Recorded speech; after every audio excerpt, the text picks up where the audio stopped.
मी तुम्हाला सांगितलं तर काय होईल की 1000 वर्षापूर्वी भारतात एक असं मंदिर बांधलं जात होतं ज्याचा संपूर्ण अभियांत्रिकी आराखडा कागदावर नाही तर दगडांवर कोरलेला आहे. आणि फक्त कोरलेलाच नाही, इतक्या अचूकतेने बनवला गेला की आजचे अभियंतेही पाहून थक्क होतील. मध्य प्रदेशातील भोजपूर शिव मंदिर एक अपूर्ण मंदिर नाही तर एक खुली अभियांत्रिकी प्रयोगशाळा आहे. 11व्या शतकात राजा भोजने याचे बांधकाम सुरू केले आणि त्यांनी जे कल्पिले होते ते त्यांच्या काळाच्या अनेक शतके पुढे होते.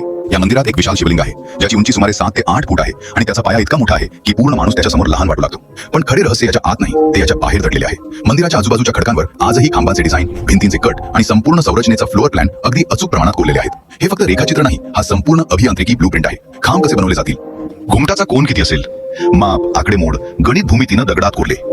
म्हणजे जे आज आपण डिझाईन सॉफ्टवेअरने बनवतो ते त्यावेळी दगडांवर बनवले जात होते. पण खरी गोष्ट फक्त या मंदिरापुरती मर्यादित नाही. शतकानुशतके लोक हा प्रश्न विचारत आले आहेत की प्राचीन मंदिरांचे इतके जड दगड वरपर्यंत कसे पोहोचवले असतील. आणि भोजपूर मंदिर या प्रश्नाचे एक जिवंत उत्तर देते. कारण येथे आजही एक मोठा रॅम्प अस्तित्वात आहे ज्यावरून समजते की दगडांना कसे हळूहळू वर ओढले जात होते. हे कार्य केवळ ताकदीचे नव्हते, गणित, योग्य नियोजन आणि आधुनिक तंत्रज्ञानाने साध्य झाले. परंतु खरा प्रश्न हाच आहे, हा प्रकल्प अपूर्ण का सोडून दिला?